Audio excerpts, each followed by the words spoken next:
Ubu noneho ibintu bihinduye isura muri Kivu y'Amajyepfo nyuma yo gufata agace ka Point Zero.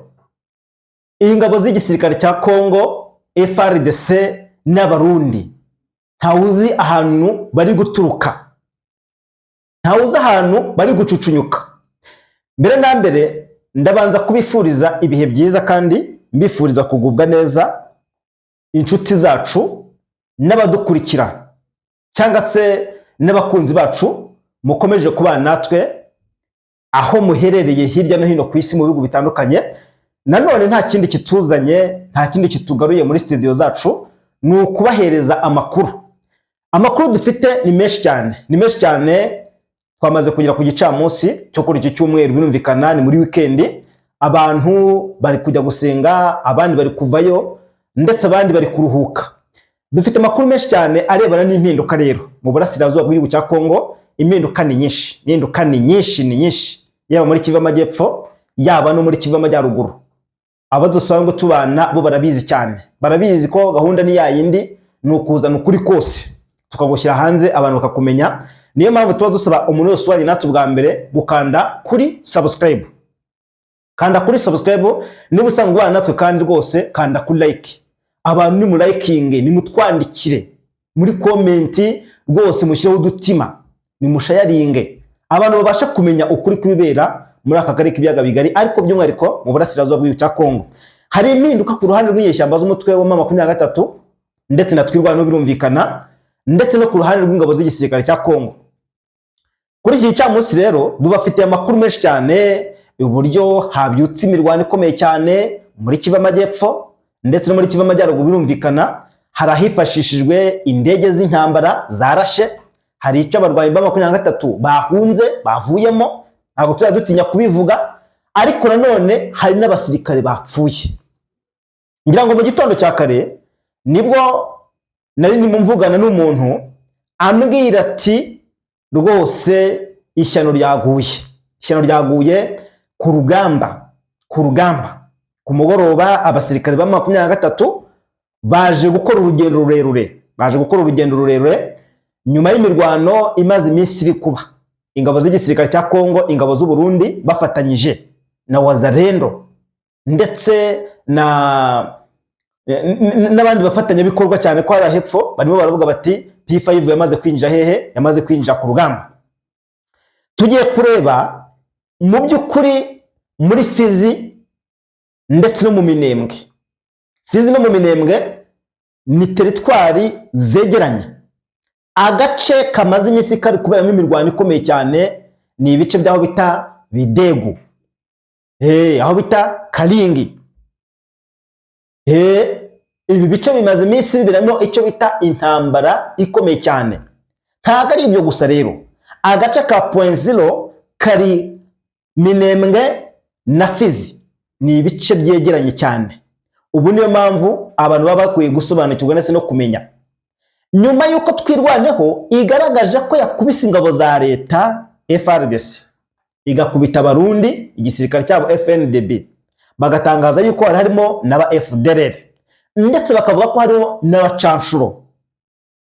Abacanshuro bari kurwana ku ruhande rw'ingabo za leta bavuga bati umwanzi twamukubise turamuhashya, dufata ibi bice bya Point Zero.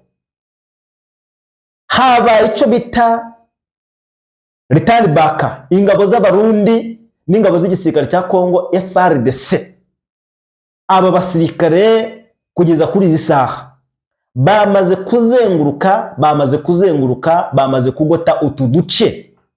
Nimwumva ngo Point Zero iri mu mage cyangwa se iri mu muriro, ibi ngibi abantu babyumve.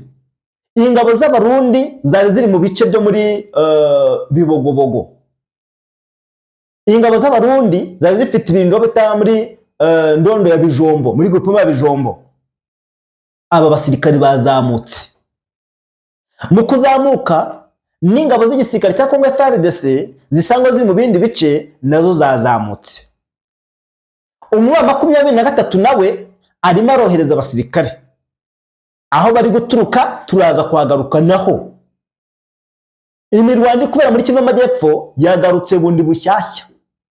ubushize rero babwiye ngo kuba Kinshasa iburiye ingabo z'igisirikare cya M23 na twirwaneho, bakababwira bati, batanze itangazo bavuga bati buri muntu wese agomba gushyikiriza intwaro guverinoma. Ntabwo byakozwe.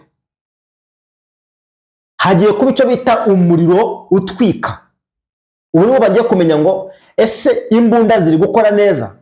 N'ubundi bari basanzwe barasana, abantu batabyumva wenda ngo wenda ni ibintu biri aho ngaho, bari basanzwe n'ubundi barasana. Ariko ubu noneho Umurundi arimo aramanukana igikoresho. Drone z'intambara zirimo zirazenguruka. Abantu bafite ubwoba. Ni ukuvuga ngo guhera mu gitondo cya kare hazindutse imirwano. Imirwano ikomeye cyangwa se imirwano ikaze. Kuko ni bivuga ngo imirwano yatangiye mu masaha y'igicuku cya nijoro. Niyo mpamvu nababwiraga ngo ntabwo M23 izi ngo hari igihe bagomba kurasa n'igihe batagomba kurasa. Ni ukuvuga ngo FARDC ihora iri standby.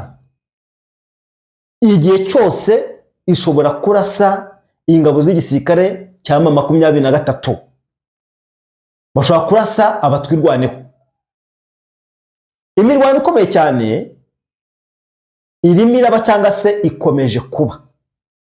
Ariko nanone mu gihe imirwano ikomeje kuba, ninde uri gutsinda?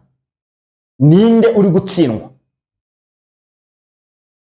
Ni ukuvuga ngo abarwanyi ba M23 bamaze iminsi bari guhura n'icyo twakwita ibizazane.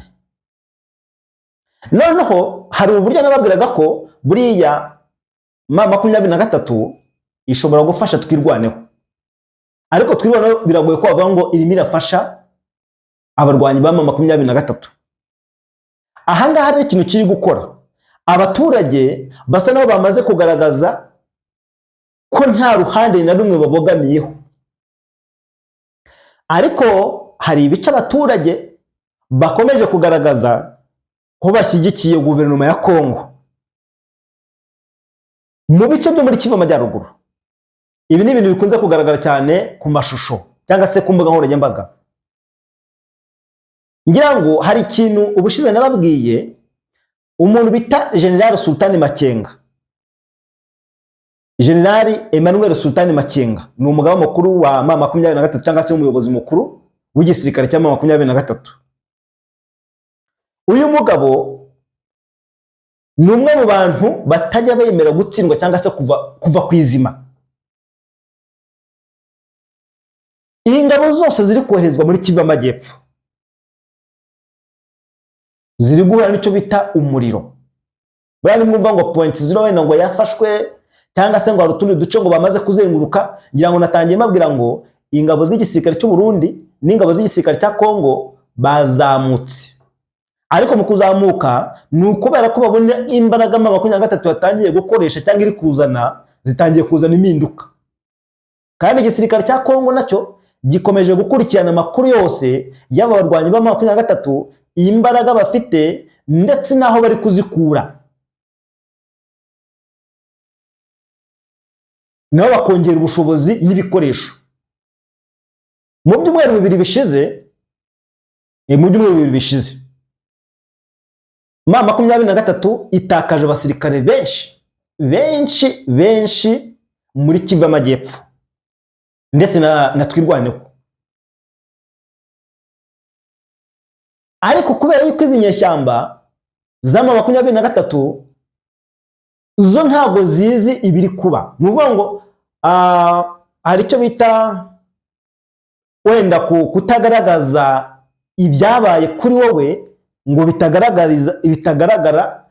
Ni ukuvuga ngo umwanzi ataza kumenya imbaraga nkeya zawe.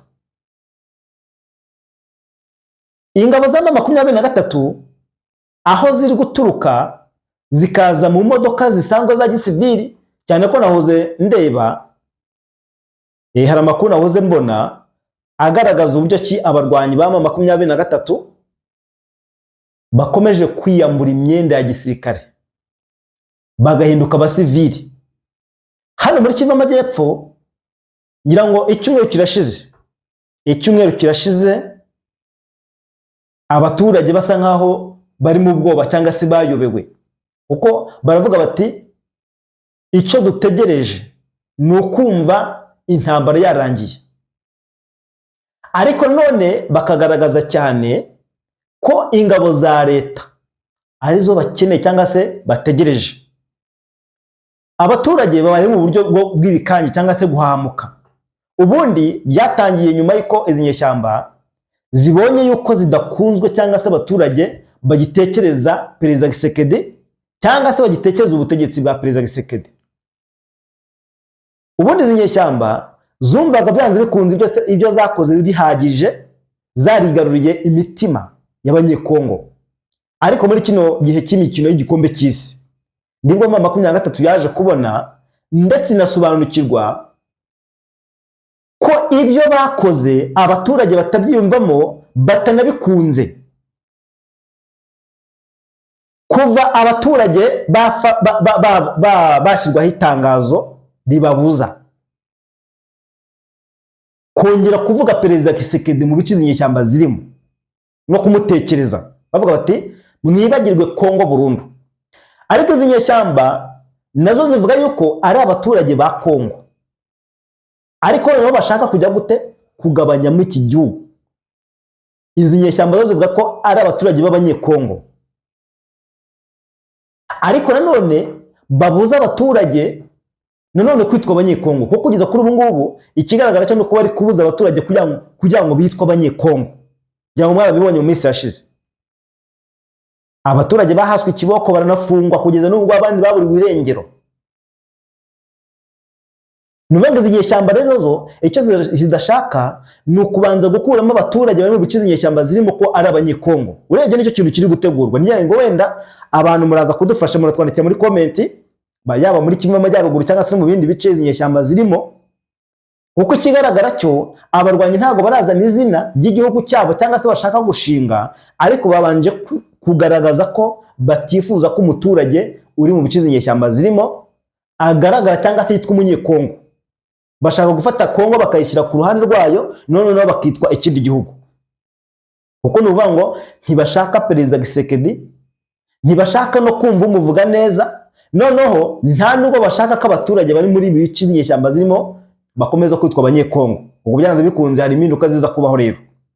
Ibi rero noneho Kinshasa nayo nibyo bituma irushaho kwagiserera urugamba, kuko nibivuga ngo ibice inyeshyamba zirimo abaturage baranyazwe, bivuga ngo barashimuswe.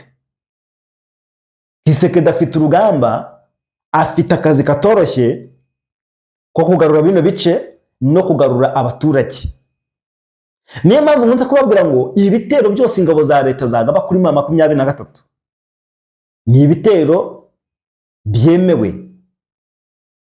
ni ibitero hatagira umuntu uwo ari we wese uza ngo agire ikindi kintu abivugaho.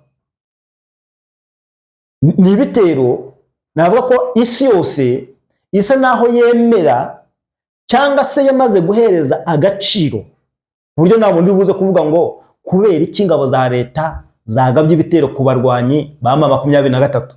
Kinshasa yo ibyo ikora iravuga ko iri kugerageza gukiza abaturage no kubagarura mu gihugu, mugize inyeshyamba zikomeje kubakorera ihohoterwa uko dukomeje kubibona. Imiryango mpuzamahanga ikomeje kugenda igaragaza yuko hari bikomeje kugenda bigira gute bikorwa. Ingabo z'u Burundi nazo zikomeje kongera abasirikare muri Kivu y'Amajyepfo umunsi ku munsi, cyane ko bakomeje no kugenda bagaragaza ko hari impinduka igisirikare cy'u Burundi gifite. Hanyuma rero hano muri Kivu y'Amajyepfo hamaze iminsi hatangazwa cyane ku bijyanye n'ibitero by'indege z'intambara z'ubwoko bwa drone byibasiye cyangwa se bikomeje kwibasira ibirindiro bya 2023 birumvikana ndetse na twirwaneho. Hano hari amakuru avuga yuko iperereza rikomeje gukorwa ku makuru akomeje guturuka mu bice bitandukanye byo muri Baraka ndetse no muri Tetwari ya Fizi. Noneho hari amakuru avuga yuko hari ibitero by'indege za drone ngo byagabwe bigahitana ubuzima bw'abasirikare, bigatuma bamwe bahunga urugamba ndetse bakamgerageza no gucika bambaye imyenda ya gisivili. Ibi ngibi guhera ku munsi w'ejo ni amakuru yiriwe atangazwa cyane, ndetse binavuga ko hari abasirikare benshi bashobora kuba baraguye muri biriya bitero. Ubundi FARDC iyo igiye kubombarida cyangwa se kurasa ibice inyeshyamba zirimo, irabanza igatagetinga, irabanza ikamenya ngo ibi bice tugiye kurasa birimo umwanzi, ariko ubuyobozi burahari. Niyo mpamvu nagiye mbabwira kenshi, buriya Kinshasa ikoresha tekinoloji. Ibi bitero by'indege z'intambara bikunze cyane kwibasira ahari inama cyangwa se ahamaze kumenyekana ko hadeployinzwe abasirikare benshi bizi nyeshyamba. Kuri ubu ngubu bisa naho biri kugorana, kuko abarwanyi bizi nyeshyamba nabo bakomeje kwiga amacenga. Inama zakorerwaga mu musengero no mu bindi bice bigiye bitandukanye, Kinshasa yagiye izimenya, irazivumbura, ikazagira sa ititaye ngo aha hantu abarimo nabahe cyangwa se na hantu hameze gute, ni mu rusengero, ni mu ishuri, mbega ni muri sale. Ibi ntabwo Kinshasa yigeze ibyihangana cyangwa se yorohera aba barwanyi, mu gihe cyose yamenyaga ko hari abarwanyi bizi nyeshyamba bari mu nama cyangwa se bari gutegura ikindi kintu icyo ari cyo cyose. FARDC yagerageje kujya gute gusenya. Nyuma yo kuvumburwa ko abarwanyi bakavumbura leta ya Kongo Kinshasa tekinike bakomeje gukoresha ko ntacyo bari gutinya, nabo bize andi mayeri, ariko ubutasi bw'ikoranabuhanga n'ubundi leta ya Kinshasa iracyakomeje kuya gute, iracyakomeje kubukoresha, kuko ikintu bita ikoranabuhanga kuri ubu n'ibihugu bikomeye wumva ngo Ubushinwa buhanganye na Ukraine, intambara za Israel ndetse na za Iran na leta z'Ubumwe za Amerika n'izindi ntambara zikomeye cyane. Ikintu bita ikoranabuhanga, ikintu bita hano ikoranabuhanga nicyo kiyoboye. Niyo mpamvu rero leta ya Kongo Kinshasa nayo uko abarwanyi bongera abasirikare bo ku butaka, nabo barongera ubushobozi bwo mu kirere. Wende zinyeshyamba zigerageza gukoresha n'andi mayeri cyangwa se n'ubundi buryo kugerageza kwinjira muri systeme y'ikoranabuhanga Kinshasa ikoresha, nubwo bitayoroheye, ariko Kinshasa yo irimo irubaka igisirikare gishingiye ku ikoranabuhanga, ndetse n'abasirikare benshi bafite ubumenyi rusange, binagaragaza ibyo nababwiraga ko n'ubundi gutsinda izi nyeshyamba za 23 ntago bizakorwa n'izindi ngabo zose izari zose ziturutse mu bindi bihugu, bizakorwa n'abarwanyi b'ingabo z'igisirikare cya Repubulika Iharanira Demokarasi ya Kongo. Hano muri Kivu Amajyepfo hakomeje kumvikana imirwano ikomeye cyane cyangwa se imirwano ikaze, ariko si honyine kuko no muri Kivu Amajyaruguru nuko.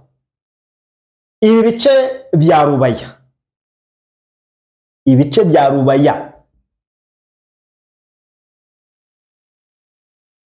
Rubaya muri teritwari ya Masisi,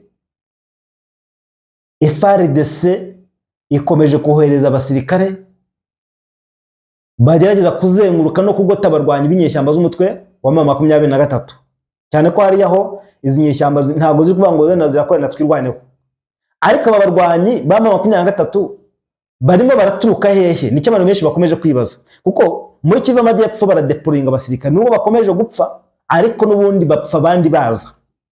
Muri Kivu Amajyaruguru naho nuko, ibi bice byo muri teritwari ya Masisi, aho bita za Karuba, aho bita za Kazinga, ibice bya Munigi na za Kinigi, za Katoyi, ishyamba rya Bihambwe riri mu majyaruguru ya Rubaya, ndetse n'aho bita za Osobanyungu, abasirikare barimo baragaragara mu bindi bice byo muri Kivu Amajyaruguru, aho bita za Bukombo na za Nyabyondo. Iyi ni imihanda cyangwa se ni ibice ibirindiro bya 23 byasenywe.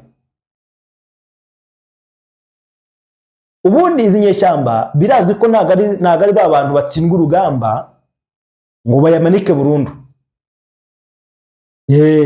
Nuvuga ngo byanze bikunze Rubaya izagwamo abantu benshi cyane.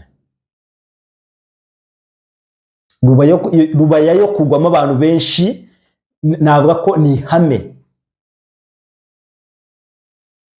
Ni ihame. Ariko nujya kureba umubare w'abari gupfa, n'ubu muri Kivu y'Amajyepfo Twirwane ikomeje kuvuga ngo twirukanye ingabo z'Abarundi n'ingabo z'igisirikare cya Kongo, ariko nababwiye ngo bagomba kurya bari menge, kuko Umurundi yazamutse n'umufaridese nawe agira gute arazenguruka aragota. Nta mirambo y'abapfuye Twirwane iri kugaragaza ivuga ati aba bantu batakaje intwaro, batakaje ubuzima. Kuko Twirwaneho ntabwo ikoresha systeme y'ikoranabuhanga cyangwa se navuga ngo wenda ngo hari igitero twagabye cya drone bafite ibifaru. Twirwane ntabwo igira ibifaru, wenda sibyo bitsinda, ariko nanone mubanze mumenye ngo Twirwaneho ingabo ifite n'ibikoresho bafite. N'ingabo z'igisirikare cya Kongo n'Abarundi coalition y'izo ngabo, ibikoresho bafite yaba ari byo mu kirere yaba ari byo ku butaka. Kumva ko Twirwaneho yanesheje ingabo za leta n'Abarundi ni ibintu buri muntu wese ashaka gutekereza akavuga ati byagenze bite. Ese izi nyeshyamba ahantu zigaragaza ko zarwaniye koko habereye imirwano, ibyo ngibyo abantu bakabanza bakabitekereza. Ingabo za leta turi kubona n'uburakari zifite n'ibikoresho zifite, ko twabonye ibice byano za Rwisankuku haba imirwano y'ingabo zigahunga za 23, tukabona imirwano yabereye mu bice byo muri ibi bice byaho bita za Imurenge, za Mikenke, za Karingi. Tukabona imirwano, ibitero by'indege, abasirikare bakarwana abantu bagapfa.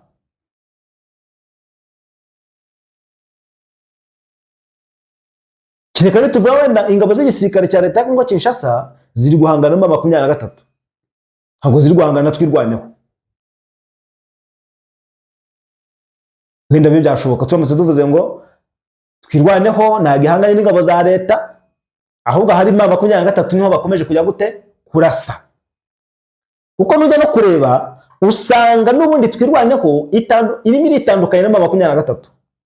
Nuko tuyubwira abantu ugasanga ntago bari kubyumva neza. Ntago Twirwaneho ubundi 23 ikishaka ni ugusatira no kwiyunga n'izi nyeshyamba cyangwa se na Twirwaneho, kugira ngo bakomeze urugamba rumwe n'icyerekezo kimwe. Bavuga bati dufite ibi bice ibi n'ibi, cyane ko 23 yo irwana kugira ngo ikore ubutegetsi bwa Kinshasa. Ariko Twirwaneho nubwo irwanya nanone n'ingabo za leta bakavuga barafatanyije n'izi nyeshyamba, ariko hari uruhare runini cyane ushobora kuvuga ngo Twirwaneho irimo irashaka kurwana yonyine, ntabwo igikene, kuko izi nyeshyamba za 23 zo zigizwe n'amoko atandukanye. Twirwaneho rero yo n'ubundi igizwe n'Abanyamurenge gusa, nta muntu urwana muri Twirwaneho utari umunyamurenge. Bivuze ngo n'ubundi 23 ntabwo yakivanga na Twirwaneho ngo bakore itsinda rimwe, biragoye. Bwa niyo mpamvu uzasanga Abanyamurenge cyangwa se Twirwaneho nayo ikomeje kugarukaho cyane. Nabo bakunze kugarukaho cyane cyane. Ariko impamvu bakunze kugarukaho cyane nuko nabo bagaragaza ko gahunda zabo ari ugukuraho ubutegetsi bwa Perezida Tshisekedi burundu. Ibintu bitoroshye rero, ibintu bitoroshye habe namba. Noneho amakuru yaje gukwirakwizwa mu buryo bwagutse mu bitangazamakuru no ku mbuga nkoranyambaga zitandukanye. Bamwe mu batangabuhamya n'inzego zitandukanye zikorera mu gace bakomeje kuvuga ko ibivugwa bidafite ishingiro ry'ukuri. Ni ibihe rero? Amakuru yizewe ari guturuka mu baturage avuga yuko agace kavuga ko ibyabaye atari ibitero bya gisirikare, ahubwo ari impanuka yabaye y'abantu 4. Yari ngo bari ku mapikipiki. Abantu bari baturutse he? Muri Masisi. Ibi ni ibyatangajwe ku munsi w'ejo ngo yuko imirwano yabaye muri Kivu Amajyepfo, ngo hari igitero cyabaye cy'indege. Nuvuga ngo bafashe abantu bakomeretse bakora impanuka, bahita bapostinga bavuga ngo indege za M23 ngo nizo zabarashe.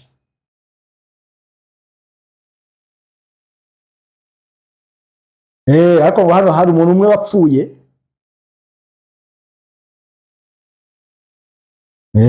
Ngo n'umwe wapfuye.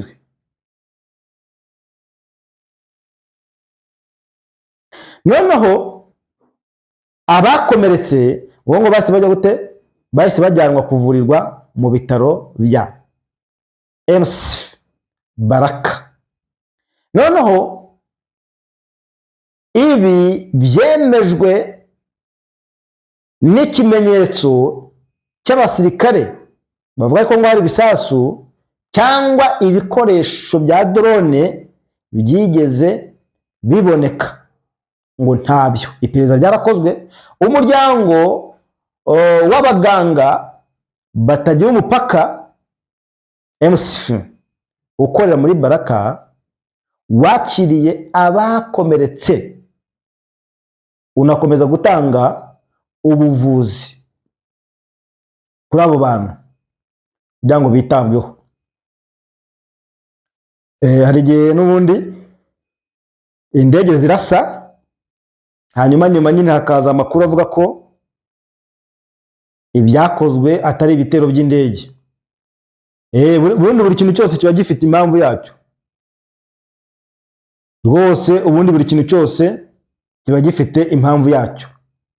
Nimba bavuze bati twebwe ntago twarashwe, uhita umenya ngo niba batarashwe byagenze biti. Ubu hari impamvu yo gutangaza yuko wenda hatarashwe kandi wenda harashwe. Ibyo ni ibintu bisanzwe.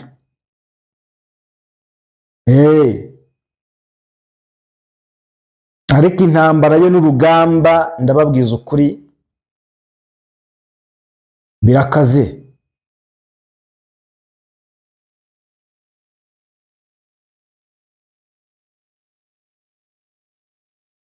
Ibyo ni ibintu rwose bikaze, ibintu bikomeye cyane. Ku kijyanye n'urugamba,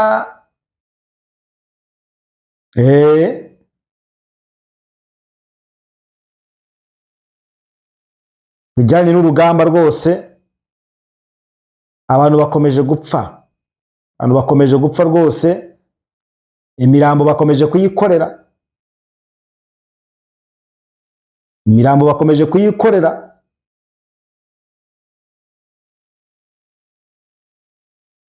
Ntabwo ibintu byoroshye.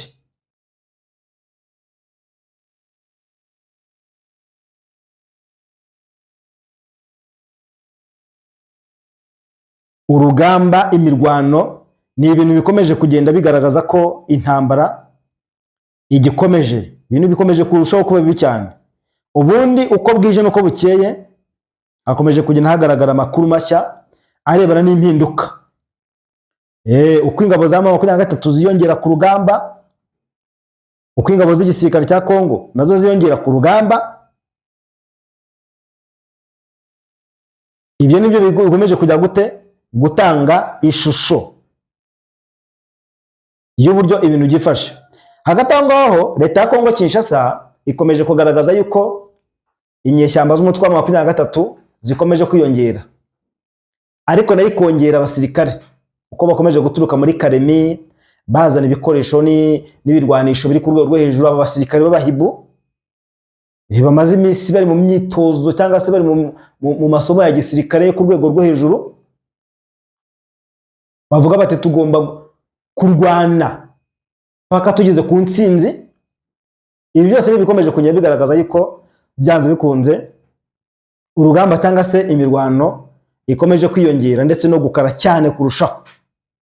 Bamwe mu basasenguzi cyangwa se mu bakurikiranira hafi ibibera hano mu gihugu cya Kongo, akenshi bakomeje kugaragaza yuko iyi ntambara idafite iherezo. Kutagira iherezo kw'intambara rero bishingira cyane ku kuba impande zombi zikomeje kongera umuvuduko w'imirwano, kandi nta ruhande ruri gukubita urundi burundu ngo wenda tuvuge ingabo za leta zambuye umutwe teritwari yose, n'ubwo wenda aribyo bintu bari kugerageza gukora. Uko aba barwanyi bavuga ngo twigaruriye agace, bituma ingabo za leta zongera ingufu cyangwa se zongera n'ibikoresho mu bice biba byabereyemo imirwano. Uko nanone ingabo za leta zongera ibikoresho n'abasirikare, niko abarwanyi nabo ba 23 nibo bavuga bati intego zacu ntago ziragerwaho. Gahunda no gusenya burundu ubutegetsi bwa Perezida Tshisekedi. Ubu ni nayo ntego bano barwanyi baba bafite. Intego ni ukurangiza burundu ubutegetsi bwa Perezida Tshisekedi bukavaho, bagashyiraho ubutegetsi bwabo. Niyo mpamvu bakunze kuvuga ngo ubutegetsi bwa Perezida Tshisekedi ntibwemewe. None bakavuga ngo mu gihe cyose Perezida Tshisekedi azaba ari umukuru w'igihugu cya Kongo, tugomba kurwana cyangwa se kumurwanya, tugashyiraho ubutegetsi bwa kinyeshyamba. Ibyo abaturage rero nabo badakomeje kumva, barareba ubuzima babayemo bakavuga bati none bibaye ngombwa ko igihugu cyose kiyoborwa n'izi nyeshyamba byagenda biti. Abatavuga ngo n'ubutegetsi bwa Perezida Tshisekedi yego, ariko nago bakomeje kugaragaza ko bashyigikiye cyangwa bari kumwe n'izi nyeshyamba z'umutwe wa 23. Abo ni abanyapolitiki rero bakomeje kugenda bajya gute babigaragaza. Reka mbashimire kandi nkomeze kubifuriza ibihe byiza. Asiga amakuru yacu yo nakagaruka.